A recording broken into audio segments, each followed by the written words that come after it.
రాష్ట్ర చరిత్రలో కూటమి ప్రభుత్వం వచ్చి 6 నెలల పాలన ఒక డిస్ట్రక్షన్, వ్యవస్థలకి తిరోగమనం, విధ్వంసం.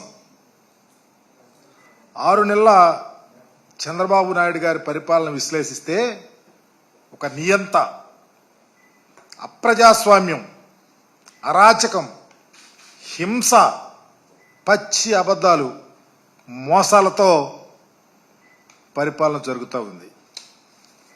పాపం వారు ఒక ట్వీట్ చేశారు. ఆయన ట్విట్టర్లో అసలు ఈ రాష్ట్రం ఉన్నత శిఖరాలకు వెళ్ళిపోతుంది, అన్ని తప్పులు సరిచేసాము, వ్యవస్థలను మొత్తం మేనేజ్ చేసామని చెప్పుకొచ్చారు. నేను అడుగుతా ఉన్నా, అయ్యా చంద్రబాబు నాయుడు గారు, మీరు ముఖ్యమంత్రి అయిన తర్వాత మెగా డిఎస్సి మేము దరిదాపు 16,347 ఉద్యోగాలకు నోటిఫికేషన్ ఇస్తే ఆ నోటిఫికేషన్ క్యాన్సిల్ చేశారు. చేసి ఒక టెట్ పెడతా అన్నారు, టెట్ ఎగ్జామ్.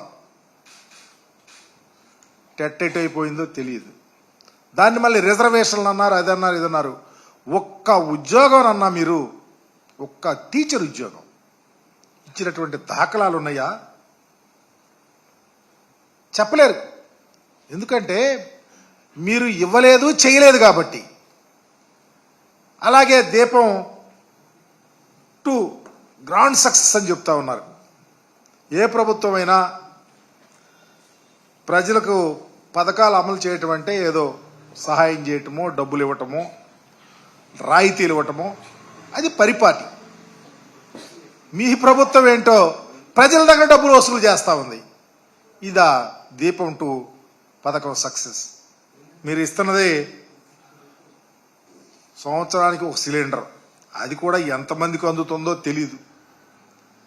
మేము 2.72 లక్షల కోట్ల రూపాయలు నేరుగా లబ్ధిదారులకు ఇచ్చాం. ఎప్పుడన్నా మీ చరిత్రలో ప్రజలకు, లబ్ధిదారులకు డైరెక్ట్గా మీరు సహాయం చేసిన దాఖలాలు చెప్పగలుగుతారా?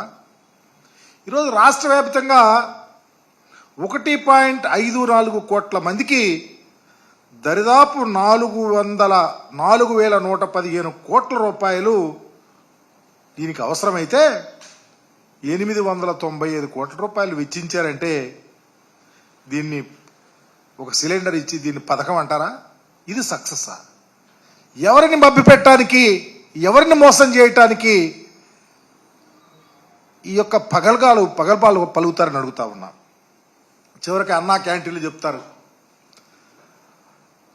సందాలు వసూలు చేసి భోజనాలు పెడతారు. అది కూడా భోజనం ఒకసారి వెళ్ళిన వాళ్ళు రెండోసారి తింటాకి వెళ్ళరు. ఇది పరిస్థితి. దీనికి మేమేదో భోజనాలు పెడతా ఉన్నారని ఇంత దయనీయమైనటువంటి పరిస్థితిలో మీ పరిపాలన ఉంటే చివరికి పేదలు, వృద్ధులు, వికలాంగులు, వితంతువులు, మహిళలు పెన్షన్ని దాదాపు 66,34,000 పెన్షన్లు మేము అప్పుడు ఇస్తా ఉంటే దాన్ని 63 లక్షలు కుదించారు. కలెక్టర్ కాన్ఫరెన్స్లో మీ స్వయాన మీ మంత్రి చెబుతున్నాడు 10 లక్షలు పెన్షన్లు తీసేయాలని. అంటే పేద ప్రజలు వీటి మీద ఆధారపడి బ్రతికే ప్రజల యొక్క పట్టుకొట్టానికినా? దానివల్ల దరిదాపు నెలకు దరిదాపు 400 కోట్లు మీరు కట్ చేయటం వల్ల డబ్బులు వస్తాయి. దీని మేర సంవత్సరానికి 4,800 కోట్లు మీరు మిగిల్చుకోవటానికి, అంటే పేద ప్రజలకు ఇచ్చే పెన్షన్. జగన్మోహన్ రెడ్డి గారు చాలా ద్రాతృత్వంతో ఈ సమాజంలో ఉన్నటువంటి పేదల రకరకాలు వృద్ధులు, వికలాంగులు, మహిళలు, నిరుద్యోగులు, వెధవరాండ్రు వీళ్ళందరికీ సహాయం చేస్తూ ఉంటే వాటిని కట్ చేసి మీరు డబ్బు సంపాదించాలని చూస్తే ఈ సమాజం ఏమనుకుంటుంది, ఎక్కడికి పోతుంది, దానికి ఏం సమాధానం చెప్పగలుగుతారు? ఇదేనా పరిపాలన అంటే? మీరు ఇచ్చే ట్విస్ట్కి ఇదేనా అకౌంటబిలిటీ ఎక్కడుందని అడుగుతా ఉన్నా. ఈరోజు మీరు ఎన్నికల ముందు చెప్పారు, ప్రతి ఇంటికి వెళ్ళారు, సూపర్ 6 అన్నారు. మీ ఇంటికి ప్రతి ఇంటికి అది ఇస్తా, వచ్చిన వాళ్ళకి ఏజ్ని బట్టి మభ్య పెట్టారు. చివరికి స్కూల్కి వెళ్ళే పిల్లలకు 15,000 రూపాయలు ఇస్తారంటే దాన్ని గాలికి వదిలేశారు. రాష్ట్రంలో దరిదాపు 83 లక్షల మంది పిల్లలుంటే ఏటా 12,450 కోట్ల రూపాయలు ఆ పిల్లలకు ఇవ్వాల్సి వస్తే మరి ఈరోజు ఒక్క పైసా ఇవ్వాల. ఇది పరిపాలన? ఇది ప్రజలను మోసం చేయటం కాదా అని అడుగుతా ఉన్నాం. ఇకపోతే ఈరోజు చూస్తూ ఉన్నాం, రాష్ట్రంలో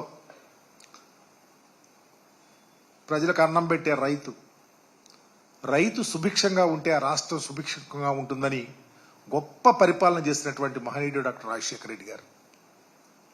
మా నాయకుడు జగన్మోహన్ రెడ్డి గారు రైతు బాగుండాలని ఒక గొప్ప ఆలోచనతో ముందుగా వ్యవసాయ తరుణంలో 12,500 రూపాయలు ఇస్తారని చెప్పి 13,500 రూపాయలు ఇచ్చి వ్యవసాయ తరుణంలో రైతును సమాయత్తం చేస్తే అప్పుడు మీరేమన్నారు? లేదు జగన్ ఇస్తుంది 7,500, 6,000 రూపాయలు కేంద్ర ప్రభుత్వం ఇస్తుంది అన్నారు. సరే, ఇవి కాకుండా మీరు 20,000 రూపాయలు పంట వేసుకునేటప్పుడు ఇస్తారన్నటువంటి పరిస్థితి, కేంద్ర ప్రభుత్వం ఇస్తున్న డబ్బులు కాకుండా 20,000 ఇస్తారని ప్రజలను మోసం చేసి ఎన్నికలప్పుడు మీరు ఇస్తే ఈరోజు ఖరీఫ్ అయిపోయింది, రబీ అయిపోయింది, ఒక్క రైతు అకౌంట్లో పైసా వేయిపోతే గిలగిల్లాడిపోతా ఉంటే రైతు సంక్షేమానికి పెద్దపీట వేసినట్ట, వ్యవసాయం దండగాని చెప్పిన మీ మాటను నిలబెట్టుకున్నట్ట సమాధానం చెప్పమని అడుగుతా ఉన్నాం. అందుకనే ఈరోజు రాష్ట్ర వ్యాప్తంగా రైతన్నకు అండగా ఉండాలని, రైతు సంక్షేమమే మా ధ్యేయమని రేపు 13వ తారీఖున రేపే జగన్మోహన్ రెడ్డి గారి ఆదేశం మేరకు రాష్ట్ర వ్యాప్తంగా రైతాంగానికి అండగా ఉండడానికి ముందుకెళ్తారన్న పరిస్థితిని తీసుకొచ్చినటువంటి చరిత్ర మీది కాదా అని అడుగుతా ఉన్నాం. పాపం పండిన పండగ గిట్టుబాటు ధర లేదు, కొనే నాదుడు లేడు. మేము 2,000 రూపాయలకి 75 కేజీలు బస్తా కొంటే ఈరోజు 1,300 కొని దళారులు కొంటున్నారు. రైతు విలవిల్లాడతాడు. నేను ఇప్పుడే వెళ్ళొచ్చా రేపల్లి నియోజకవర్గంలో రైతుల దగ్గరికి వెళ్తే, అయా దేవుడయ్యా జగన్మోహన్ రెడ్డి గారు చెప్తా ఉన్నారు. జగన్మోహన్ రెడ్డి గారి పరిపాలనకు మీ పరిపాలనకు నక్కకి నాగలోకానికి తేడా ఉందని మీకు తెలియపరుస్తా ఉన్నాం రైతు విషయంలో. ఇకపోతే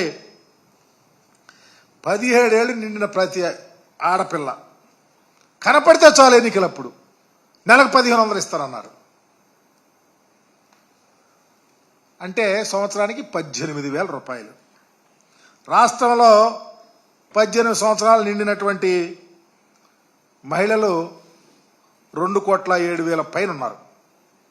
వాళ్ళకి దరిదాపు 37,313 కోట్ల రూపాయలు ఇవ్వాలి.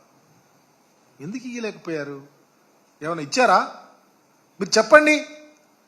ప్రభుత్వంలో ఉన్న మీరు ఇవి వీరు ఇచ్చిన హామీలు కాదా? ఎందుకు ఇవ్వలేకపోయారో చెప్పలేని స్థితిలో మీరు ఎందుకున్నారంటే మీ ప్రభుత్వం చేతులెత్తేసింది కాబట్టి అని అడుగుతా ఉన్నా. మా నాయకుడు ఏనాడు ఒక మాట చెప్పాడంటే, ఒక హామీ ఇచ్చాడంటే ఎన్ని అవాంతరాలున్నా దాని మీద నిలబడ్డాడు కాబట్టే ఈరోజు మరలా జగనన్న కావాలని 6 నెలల్లోనే ప్రజలు ముందుకు వస్తా ఉన్నారంటే మాట మీద నిలబడే తత్వం ఉంది కాబట్టి మీకు ఉందా అని అడుగుతా ఉన్నాం. మీ ప్రభుత్వం వచ్చిన తర్వాత మొదటి హామీగా యువతకు ఉద్యోగాలు ఇస్తున్నారు. 20 లక్షల ఉద్యోగాలు నెలకి 3,000 చొప్పున ఇస్తారని చెప్తే దరిదాపు 7,200 కోట్లు అవుతాయి. 6 నెలల వ్యవధి అయింది.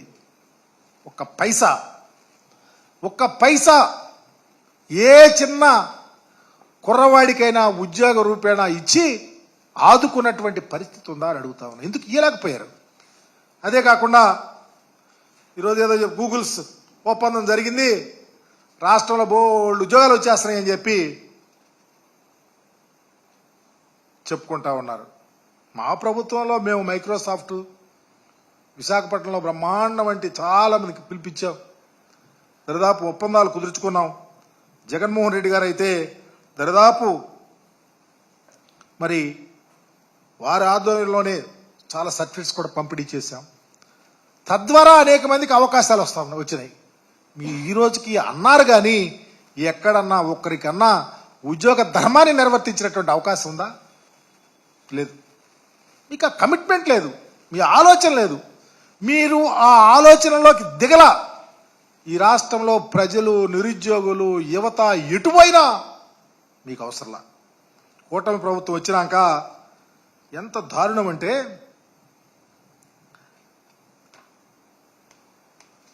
మేము అధికారంలో ఉన్నప్పుడు ఉద్యోగాలంటే మేము 6 నెలల వ్యవధి, మేము ఛార్జ్ తీసుకున్న అక్టోబర్ కల్లా, గాంధీ జయంతి నాటికల్లా దరిదాపు 1,34,000 గ్రామ వార్డు సచివాలయాల్లో ఉద్యోగాలు ఇచ్చాం. జగమెరిగిన సత్యం అంటారు చూడండి, జగమెరిగిన బ్రాహ్మణికి జంజిమేర అని. ఇది జగమెరిగిన సత్యం, ప్రజలందరికీ తెలుసు.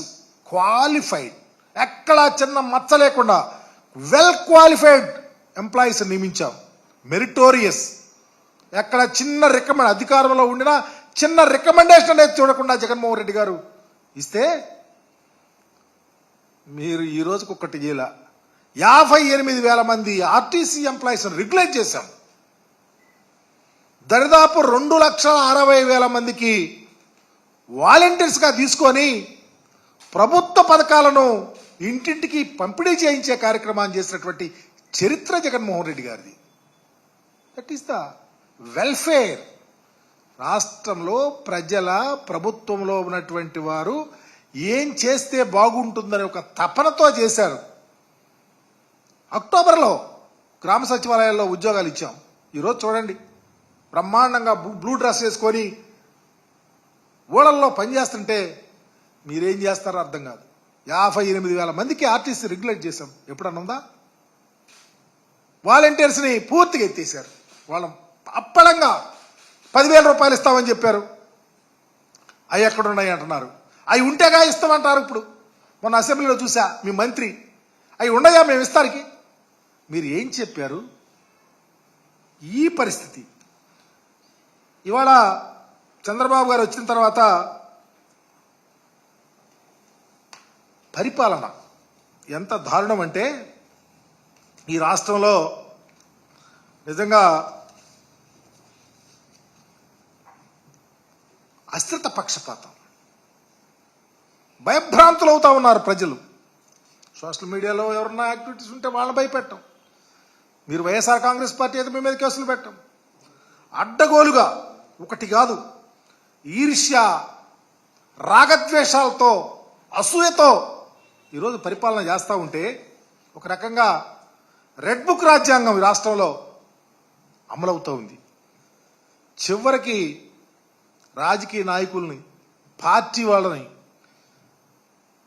చివరికి ఐఏఎస్ ఐపీఎస్ల మీద కూడా పడి వారి మీద కూడా భయభ్రాంతులు చేసే పరిస్థితి వచ్చిందంటే పరిపాలన, రాజ్యాంగానికి లోబడి పరిపాలన చేయాల్సినటువంటి పరిస్థితిని, రాజ్యాంగాన్ని అపహాస్యం చేసే విధంగా పరిపాలన చేస్తున్నటువంటి తీరు ఆంధ్రప్రదేశ్లో ఉంది.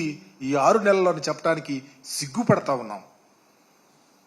ఇకపోతే లంచాలు, కమిషన్లు చూస్తానే ఉన్నాం. వాళ్ళే చివరికి వాళ్ళ మిత్రపక్షాల వాళ్ళే గొడవ చేసుకుంటున్నారు. అక్కడ జరుగుతుంది, ఇక్కడ జరుగుతుంది, అక్కడంతా తీసుకుంటున్నారని. ఈ 6 నెలల వ్యవధిలో మొత్తం డైవర్షన్ పాలిటిక్స్.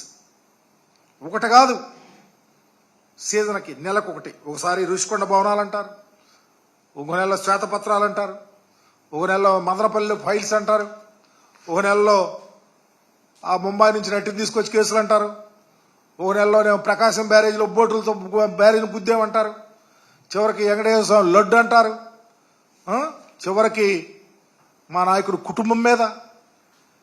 బడ్జెట్లో ఈరోజు మీరు తీసుకున్నటువంటి అప్పుల స్థితి, రాష్ట్ర పరిపాలనలో ఇదివరకు జగన్మోహన్ రెడ్డి గారి ప్రభుత్వంలో అప్పులు మీరు కంపేర్ చేసి మీరే మాట్లాడిన తీరును చూస్తూ ఉంటే వెలగట్టలేనటువంటి అబద్ధాలతో పరిపాలన జరుగుతుంది అని చెప్పడానికి చాలా బాధపడతా ఉన్నాం. ఇన్ని కుట్రలు, కుతంత్రాలు ఈర్ష్యలుతో పరిపాలన చేస్తూ మా 6 నెలల్లో మేము ఎంత స్వచ్ఛీలమని చెప్పేసి ఈ విధంగా స్వయానా ముఖ్యమంత్రి గారు ట్వీట్ చేయటం అనేది చాలా బాధ్యతారాహిత్యంగా భావిస్తూ జగన్మోహన్ రెడ్డి గారు పరిపాలనను మరొక్కసారి మననం చేసుకోండి. ఈ రాష్ట్ర ప్రజల భవిష్యత్ కోసం పనిచేసాడే తప్ప మీలాగా మోసాలు అబద్ధాలుతో పరిపాలన చేయలేదు. కాబట్టే 6 నెలల్లోనే మీ ప్రభుత్వం మీద ఇంత వ్యతిరేకత వచ్చిందని చెప్పడానికి నిజంగా మార్పు అనేది ఇంకా ప్రభుత్వాన్ని పరిపాలించే వాళ్ళకి రావాలి తప్ప మనస్సు అనేది వారికి ఉండాలి తప్ప మాలాంటి వాళ్ళం ఎన్ని చెప్పినా మీ యొక్క రెడ్ బుక్ రాజ్యాంగం నడుస్తూనే వెళ్తుంది, ప్రజలు ఖచ్చితంగా గమనిస్తారు అని మీ ద్వారా తెలియపరుస్తూ ఆంధ్రప్రదేశ్ సువిశాలంగా ఉండాలని, దానిలో వైఎస్ఆర్ కాంగ్రెస్ పార్టీ ఎప్పుడూ ప్రధాన భూమికతో ముందే ఉంటుంది ప్రజల కొరకని తెలియపరుస్తూ చంద్రబాబు నాయుడు గారు చేసే తప్పిదాలు ప్రజలు గమనించాలని మీ ద్వారా తెలియపరుస్తా ఉన్నా.